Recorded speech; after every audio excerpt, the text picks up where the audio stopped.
should start, huh? You think so? Sure. You have to I unmute had muted yourself. myself. All right, okay. I'll start then. Hi, everyone. Welcome back. This podcast is another edited version of one of our Tea House discussions that we hosted on the Sifter of Dust website via Zoom every Thursday night. In this one, we tackled the Baha'i concept of the oneness of religion. I had given a presentation on that for part one. In part two, we invited some guests to discuss it with us. So this is more of a discussion based. I give about 10 minutes at the beginning just describing the concept a little more fully. So we hope you enjoy it, and please join us for Tea House and share this podcast with your friends. Thanks so much. Thank you all. I hope everybody can hear me. So what I'm going to do today is simply give a brief overview of this idea of progressive revelation. Last week, I gave a relatively more detailed presentation of the oneness of religion from a Baha'i perspective, and I really highlighted some of the religions within history to help get us all on the same page. But I really don't want to talk very much at all today. But we do feel for these programs that it's really helpful to have a short, sort of structured presentation that kind of gets the conversation going and gets us on the same page about some concepts, especially for folks. These are for the public. We really want people to join from the public and ask all kinds of questions. We're here to share what the Baha'i faith teaches and discuss it with you openly. But in order to do that, folks need to have some basis of knowledge. So the purpose of this part of the presentation is just to establish that. So, the Baha'i faith, of course, is a major world religion now, founded by Baha'u'llah, who was a 19th century, so this is 1800s, Persian nobleman, a Persian man who claimed to be a messenger of God. And for that, he spent 40 years as a prisoner of the Ottoman and Persian empires. And what's distinctive and significant and remarkable about Baha'u'llah is the words that he revealed to humanity. And these were then sent to the kings and rulers of the earth, as well as all over the Middle East. As his followers, he gradually developed more followers who propagated his teachings. And now, of course, it's now the most diverse religion in the world. And, Baha'u'llah, in describing his revelation, the significance of his teachings, he said it was the fulfillment of the purpose and promise of the religions of the past. And he said that this has now, by the pervasive will of the Almighty and at his irresistible bidding, been revealed unto men. So Baha'u'llah was claiming to fulfill the religions of the past, the revelations of the past. He used very striking language to describe his revelation. He said, "This is the day whereon the ocean of God's mercy has been manifested unto men, the day in which the day stars of his loving kindness has shed its radiance upon them, the day in which the clouds of his bountiful favor have overshadowed the whole of humankind. Now is the time to cheer and refresh the downcast through the invigorating breeze of love and fellowship and the living waters of friendliness and charity." So Baha'u'llah indicated that when he brought his revelation to the world, it was a time of celebration, that really the bounties of God were being shed upon all of creation and all of humanity. And Baha'u'llah's central idea of his message is the oneness of humanity, that all the great religions of the past, though they had a profound impact on humanity, they weren't able to establish humanity's unity because of geographic differences, because of the fact that we all lived on different continents and didn't communicate and so forth. And Baha'u'llah said the purpose of his message was really to help humanity develop a world-embracing consciousness, seeing all of the humanity as our brothers and sisters. And so there's many passages from Baha'u'llah in which he expresses this. He says, speaking to all humanity, "O well-beloved ones, the tabernacle of unity has been raised. Regard you not one another as strangers. You are all the fruits of one tree and the leaves of one branch." So we are all part of one big tree, as all of us human beings, and we're the fruits of that tree and the leaves of that tree. And then he said, whatsoever leads to the decline of ignorance and the increase of knowledge has been and will ever remain approved in the sight of the Lord of creation. the Lord of creation being God. Baha'u'llah, throughout his writings, spoke with the authority, with the voice of God, as one would if one were bringing a revelation from God. He was entirely consistent with that. And throughout his teachings, what he claimed to be, his writings reflected in words and in everything that Baha'u'llah said and did. So Baha'u'llah set his own revelation within the context of the concept of what we call progressive revelation. He himself gave this term. And he said that all of the great religions that we know have actually proceeded from the same God, but revealed according to the needs of the time, at that time in history. And they reflected the concepts and ideas that were prominent at that time in history. And Baha'u'llah said that, these revelations are going to come to humanity till the end of time. So this concept of progressive revelation is a new idea in religion, because oftentimes we think of religion as being very traditional, right? We look backwards. We don't look forwards. We don't see it as evolutionary. We don't see it as dynamic. But Baha'u'llah said the religion of God, which is really just one faith that has appeared through different chapters, that one faith is evolutionary and dynamic. And referring to each of the messengers of God, he said that every one of them is the way of God that connects this world with the realms above. The standard of his truth, meaning God's truth, unto everyone in the kingdoms of earth and heaven. And he referred to them as the manifestations of God among people, among humanity, that they manifest the qualities of God to humanity. So we know what God is. We have some idea. It's through these great teachers that we have an understanding of God. And he referred to them as the evidences of God's truth and the sign of his glory. And then, Baha'u'llah also said that every divine revelation has been sent down from the will of God in a manner that best befitted the circumstances of the age in which it appeared. So this gives us a review of religion that is evolutionary, that's dynamic, that's historical, meaning that we see these revelations as appearing within actual times in history and having their impact. And then they are replaced over time by a new revelation of God's will, because humanity itself is always evolving. These revelations are dynamically interactive with human capacity, humanity's capacity. And so when Baha'u'llah says, this is the day when the ocean of God's bounty has been come upon us, it's because humans have the capacity for more development, spiritual and social development, more so than we ever have in the past. And so Baha'u'llah gives many different analogies, or beautiful analogies, many natural analogies that come from nature to describe the nature of the revelations of God. In one, he describes them as the messengers of God as being like physicians who prescribe a remedy for that particular time in history, whose task is to foster the well-being of the world, that through the spirit of oneness, they may heal the sickness of the divided humanity. So you can see, if Baha'u'llah is the divine physician bringing the divine will for humanity today, he wants to heal the sicknesses of our divided world, the sectarianism, the prejudice, the clinging to anachronistic religious ideas and so forth that are no longer fitting toward the world that we need to build together as a species. And, I said that Baha'u'llah, the Baha'i writings use a lot of natural analogies to describe this, and this creates a very coherent view of religion, a view of religion that's very coherent with how we understand all of nature, that just like the sun rises and sets, in this analogy, the messengers of God are like the sun. They bring light into the world, right? So this is a passage from Abdu'l-Baha, Baha'u'llah's son. He says that in our solar system, the center of illumination is the sun itself. But in the spiritual realms of intelligence and our own idealism as human beings, there's also a center of illumination that brings new ideas into the world, new spiritual teachings and energy that allow us to progress. And he referred to that as the everlasting, ever-shining sun, or the word of God. And Abdu'l-Baha says that sun of reality is one sun, but it just has come up on different points on the horizon on different days at different times in history. So there's many beautiful analogies like this in the Baha'i writings that are connecting our natural world with what humanity has experienced with its religious history as well. So with that, I'm going to stop.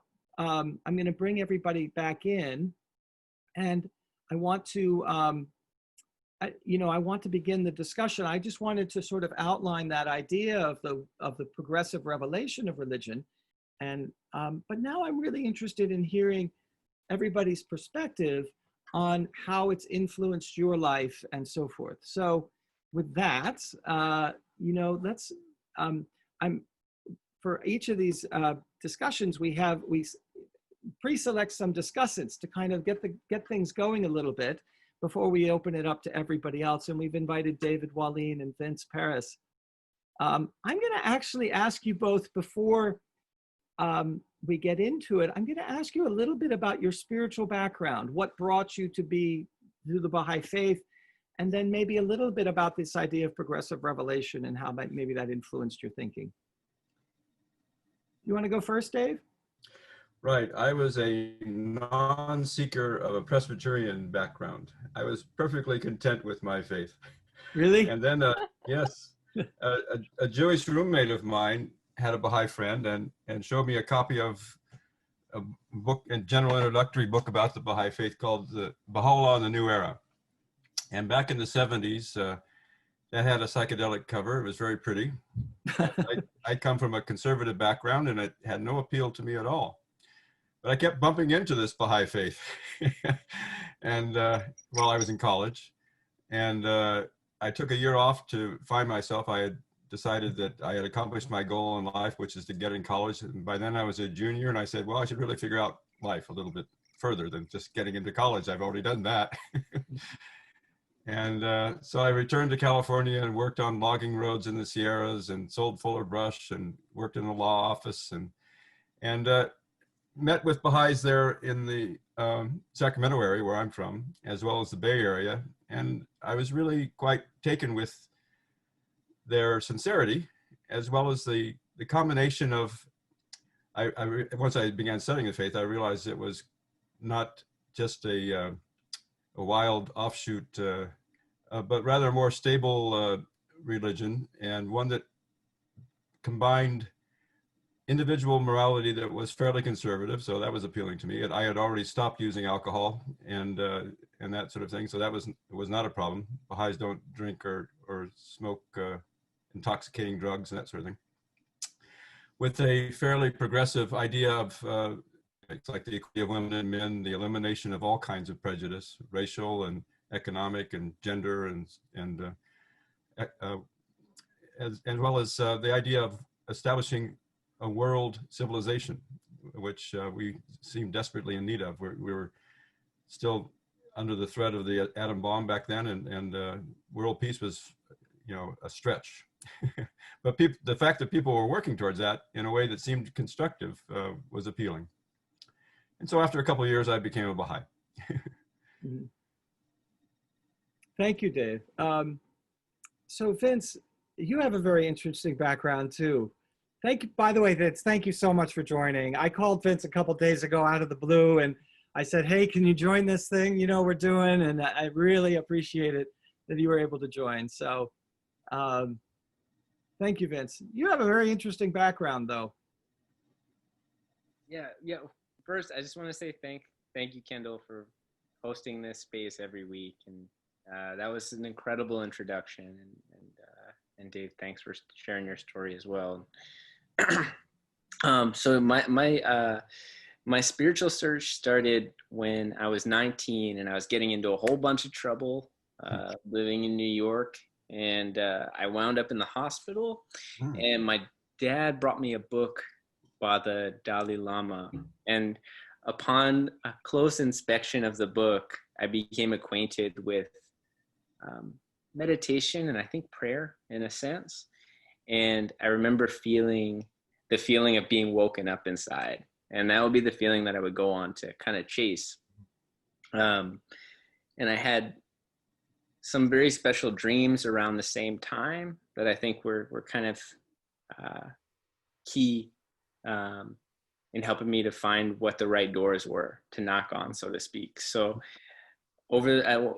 from about 20 to 21, I picked up a copy of the gospel and I carried it around everywhere with me in my backpack. And that was, of all of the spiritual truths I was looking for, that was one thing that I could hold on to. And both the New and the Old Testament and the Bible, but especially the words of Jesus Christ. And around the same time, there were many people embracing Islam in the neighborhood I grew up in Philly. And I was very curious. And upon reading an English translation of the Quran, it became like super apparent that this was Christ had appeared again, in a sense, in that book, and the way it upraised Christ, and the way it spoke about Moses and these previous prophets. It spoke with such truth and such clarity. I took my Shahada, and I became a Muslim, and I was making salat at a beautiful Sufi mosque in right outside of Philadelphia. And I'd enrolled I was studying religion in college at the time. That was my major, was comparative religions by this point. So at 22, I found a copy of the Bayan, or a provisional translation of it. And the Bayan was the holy text revealed by the Bab. And in some ways it refers to anything he wrote. In some ways it refers to himself. He refers to himself as the point of the Bayan. But there's also a special text called the Persian Bayan that I came across. And I opened the first page, and the first verse, I fell on my face in prostration, and I knew that was what I've been waiting for, because it felt like the Quran, but like if you tuned your FM radio station into a clearer signal, or you have like an HD high definition TV. It was so lucid and so fresh. It just knocked me over at the time. And I knew I'd been waiting for something that was like Islam, but maybe a little more futuristic. And that's what I found in the Bayan. And the next day I came across some of the writings of Baha'u'llah. I didn't come across, I sought them out. And I called the number, and I met some Baha'is.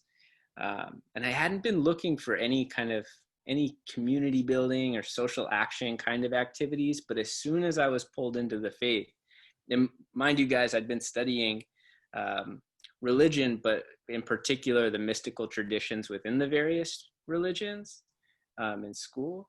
But in the Baha'i faith, I found something so interesting, which is this concept of walking a mystical path, but with practical feet. So when I became a Baha'i, I was encouraged to start going out and doing things in my community and doing things in my neighborhood and trying to build programs for kids and youth, things that Baha'is in neighborhoods and villages all around the world are engaged in.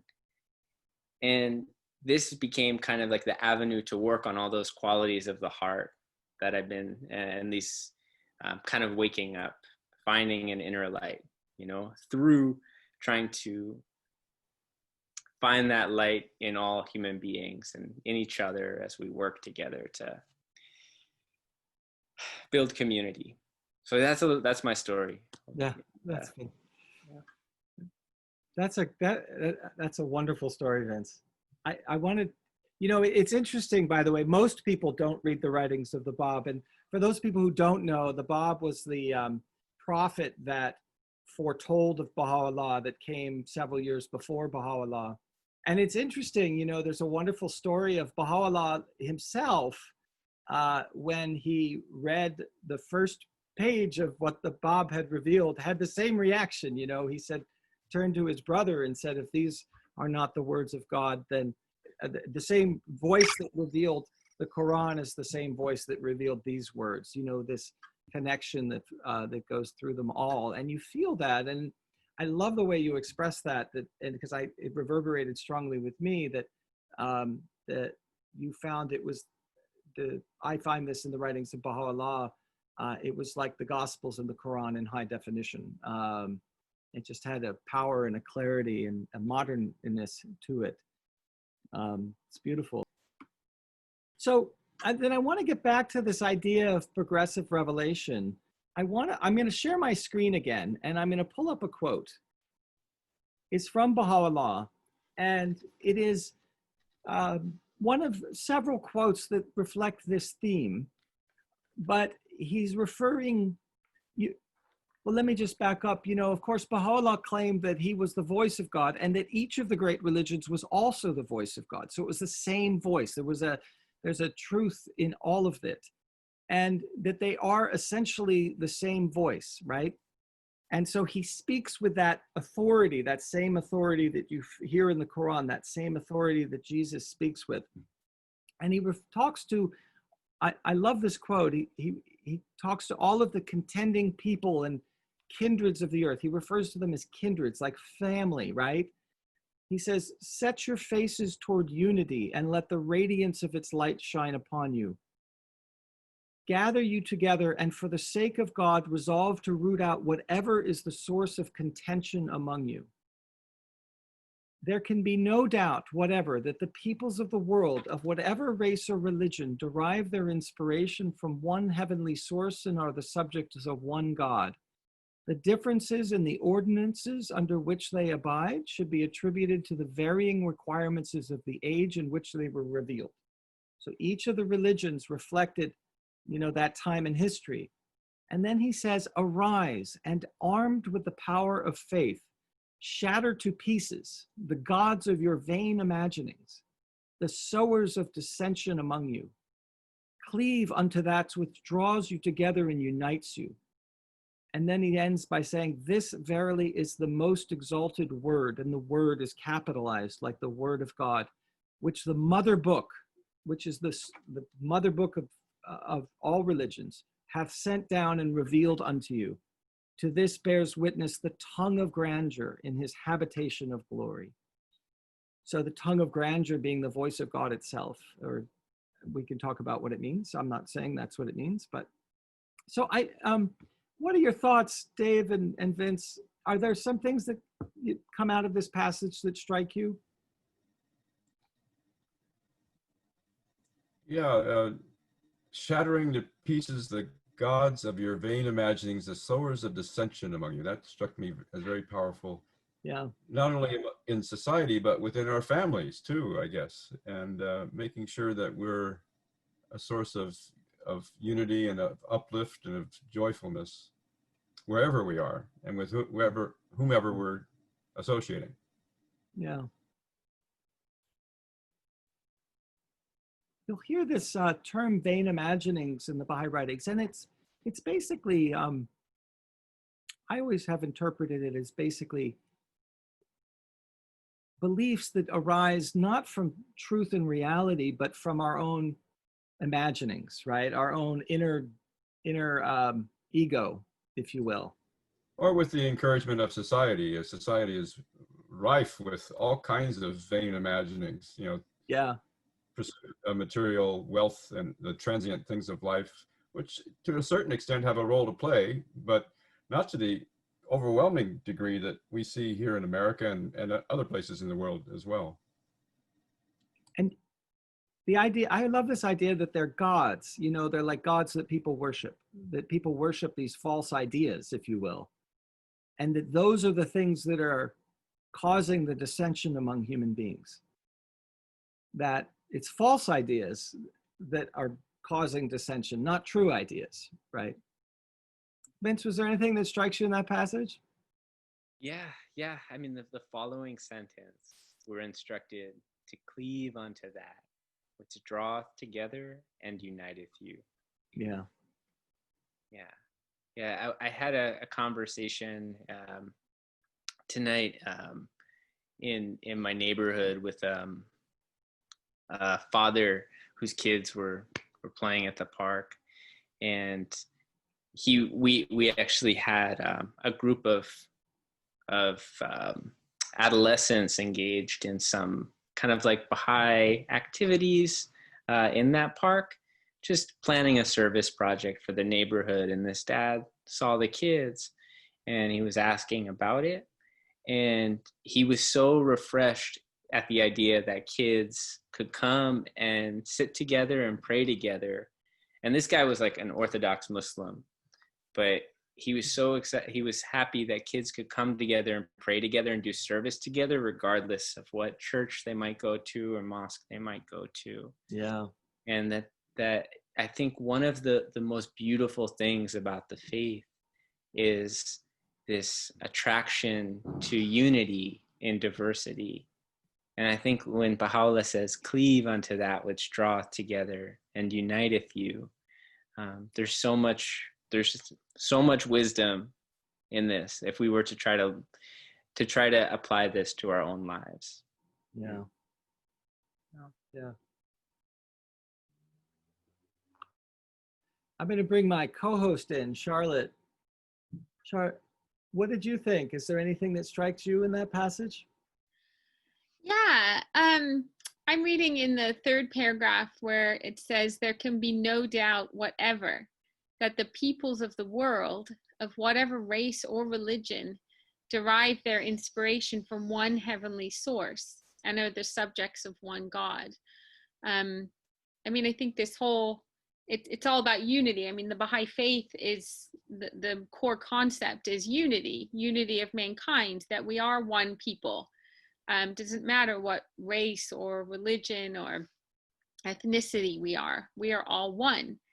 And we have one heavenly Father, right? We have this one heavenly source, and we are God, the subjects of God. We're his servants.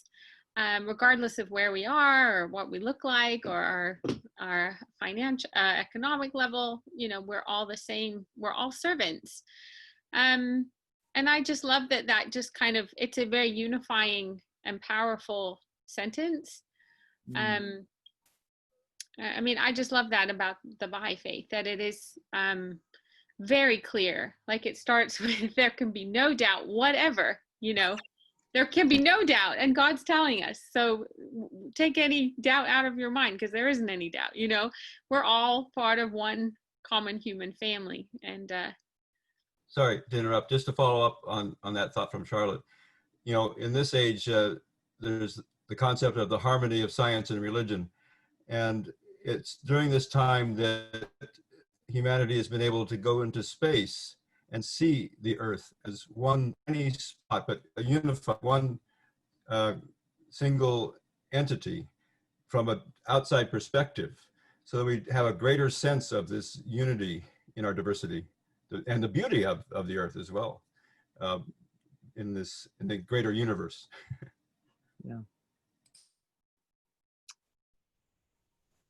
You know, I said that Baha'u'llah's words, throughout his writings, he speaks with the voice of God. And, you know, so this last line here, this verily is the most exalted word, which the mother book hath sent down and revealed unto you.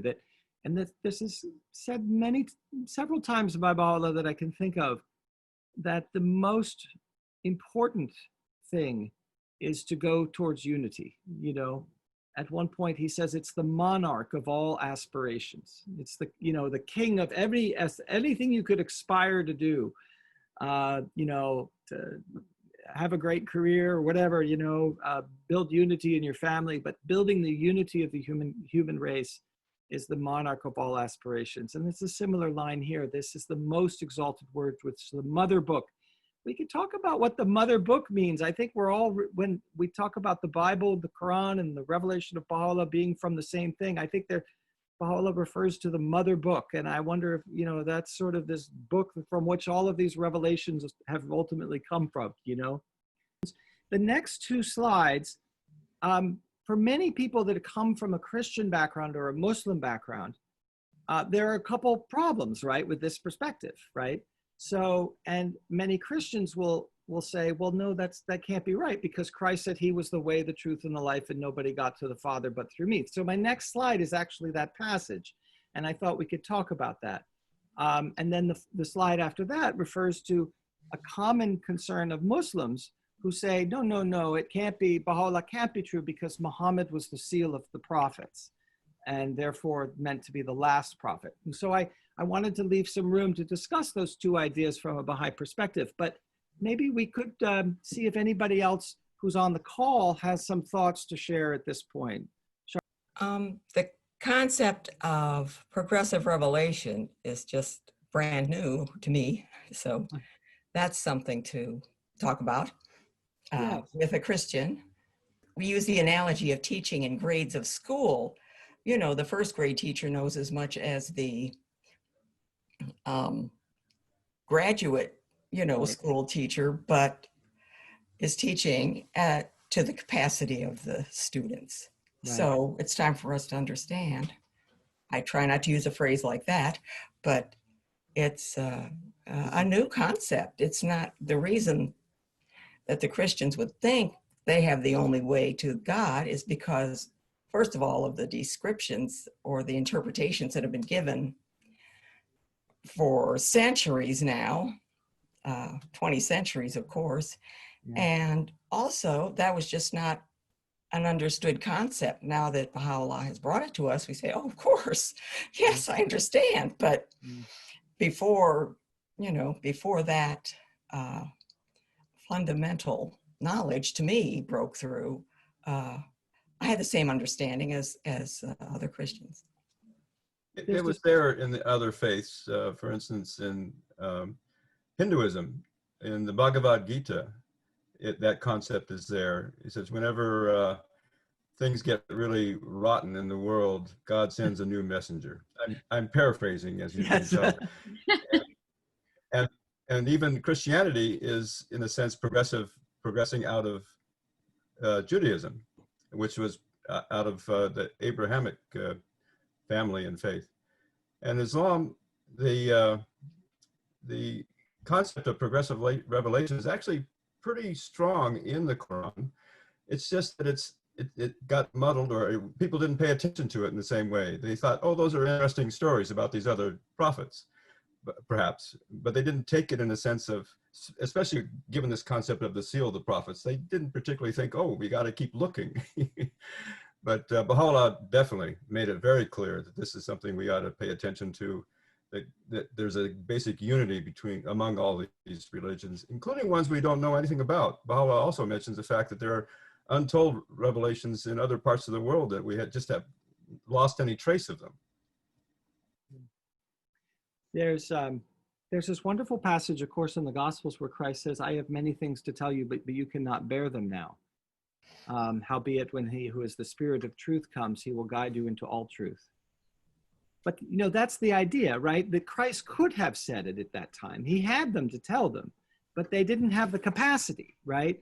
Which is exactly what Baha'u'llah is teaching us, that there's a match between what is revealed and the capacity of humanity to understand it and appreciate it. So, I thought it would be valuable to go, because many of our brothers and sisters who are Christian, have been raised on the idea that Christ is the only way to God. And that often comes from this passage of Jesus. And it occurs in a dialogue where Christ was basically foreboding the period where he was going to die. And he was saying to his followers, he was really sort of getting them ready for the fact that he would no longer be among them. And then he talks about how he has to go. And he says, where I am going, you cannot follow. You will follow later. And then his followers, and I didn't include this on the slide, said, well, where are you going? And he said, do not let your hearts be troubled. You believe in God and believe also in me. My Father's house has many rooms. If that were not so, would I have told you that I am going there and will prepare a place for you? You know the way to the place where I am going.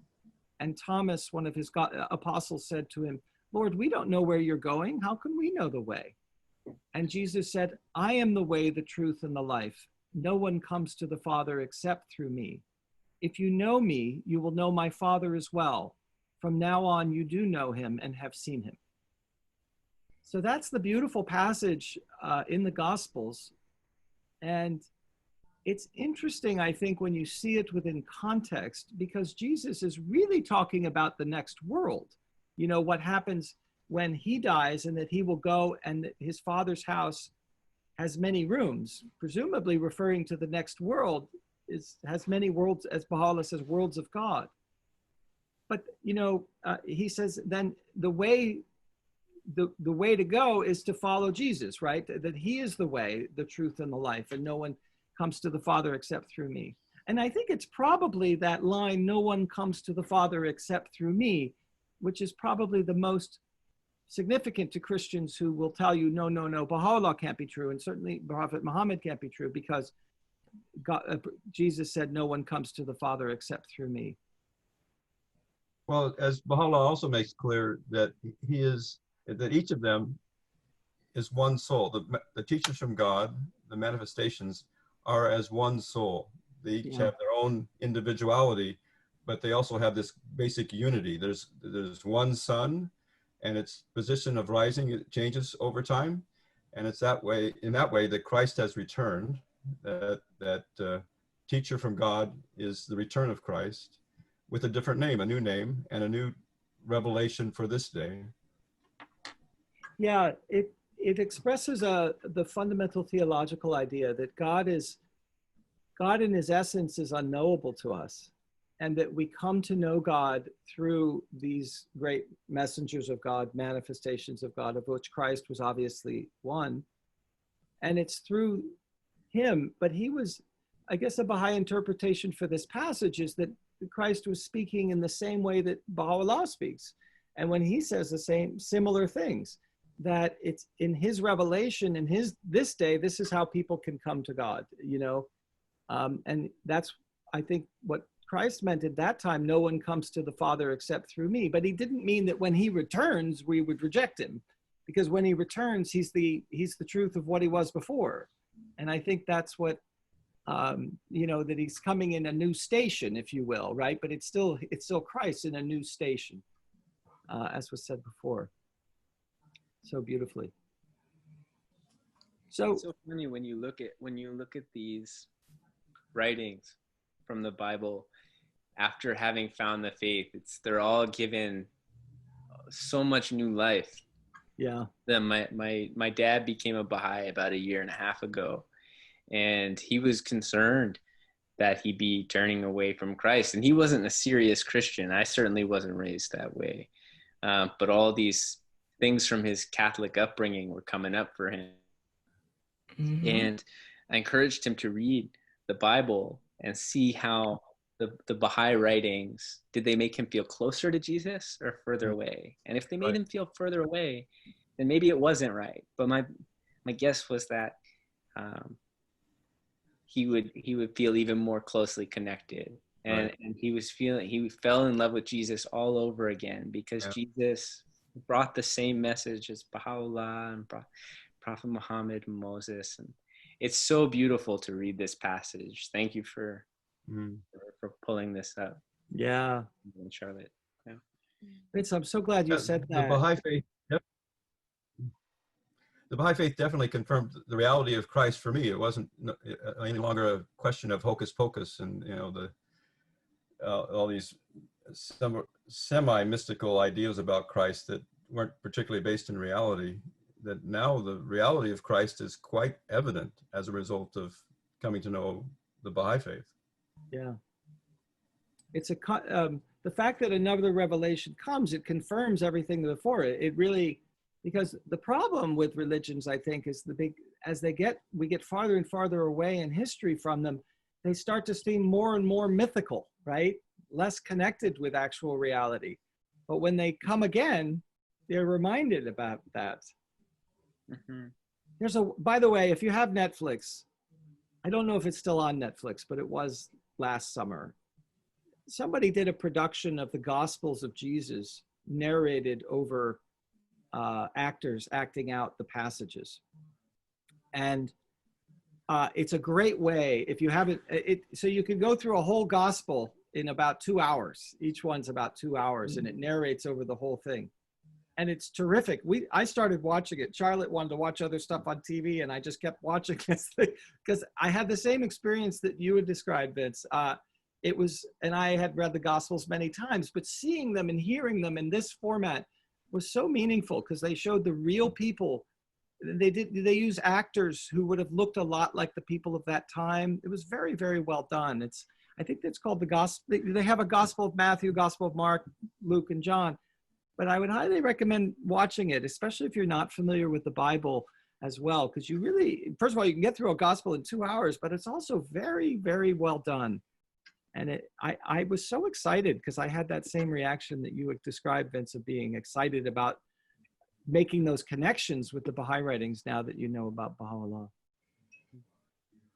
I want to share one mother slide, and I think it's valuable for our Muslim brothers and sisters. This is the passage from the Holy Quran where the Prophet Muhammad describes himself. People. Muhammad is not the father of any of your men, but he is the messenger of God and the seal of the prophets. And God has full knowledge of all things. And that's in chapter 33, verse 40. And so it's from that single line, similar to this, really a single line from before, that the entire idea in Islam of the Prophet Muhammad being the last prophet has come. And of course, Baha'u'llah and the Bab, making their claims to a new revelation from God within Islamic society, were faced with this traditional belief, which was highly prevalent among the people of that time and still highly prevalent today, that the Prophet Muhammad is the last prophet. So there are several passages in Baha'u'llah's writings in particular where he addresses this issue. His answer is really, he doesn't necessarily get into the vagaries of this passage says this or this passage says that. He mostly gives a principle. He says that, the bounties of God are always flowing upon humanity and will always be flowing upon humanity. And who could possibly imagine that it would stop? And so it can't possibly be true that the messengers of God could stop coming to humanity, because they're the greatest gift to humanity in their spiritual development. Does anybody else have any thoughts on that? I think one way of reading that verse is that yes, Muhammad, not only does he have no children, he was also an orphan, but he really has no station in this world. His station, though, is being God's messenger, which is, so he's the King of Kings in a sense. Much like Jesus was a humble carpenter whose father wasn't known, and yet his teachings would go on to transform, all of humanity. Similarly, Muhammad was to be turned to, regardless of his kind of station in this world.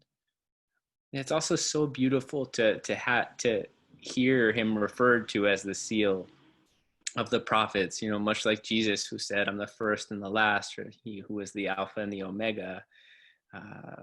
Prophet Muhammad referred to himself as the seal of the prophets because he carried a message. But this wasn't the seal, as Baha'is were told, this wasn't the seal that was meant to never be opened.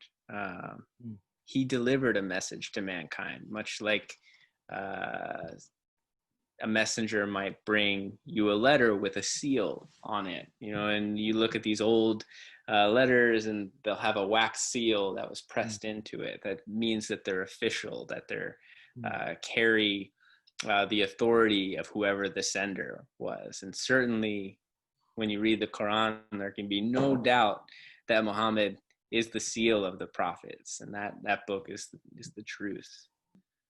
I'm so glad you all came tonight to join us. That was a wonderful conversation. We have 2 minutes left. Vince and David and Deborah and Mahtab, those who I see on my screen, thank you all for joining. And Vince, thank you so much for short notice coming on. Really wonderful. We're going to have you back. I hope you don't mind. And bring your lovely wife next time. She would love that. Yeah. Yeah, I would love to. And your dad. That's and right. your dad. You would love this. Yeah, for sure. I'll Yeah. let my dad know the next time. And these will be posted on the Sifter of Dust website as a podcast. So please, if you guys can all direct, if you know anyone that wants to, deepen on these topics, or if they're a seeker and they just want to know more about the faith, and please direct them to these podcasts, because this is the reason we want to make them available so that people can learn. So next week, we're going to talk about the purpose of religion. We're going to study some passages from Baha'u'llah. This religion thing, it seems kind of important, but what's it for? Once you know what something's for, you can start using it for its purpose. You don't use a hammer to fix your drain, right? So I think we're gonna sort of focus on that issue of what is the purpose of this thing? What is the purpose of these religions? So, and I hope you'll all come back. Everybody, thank you all. Take care. Have a great week. All right. Bye. Bye. Bye. Bye. You too. Thank you.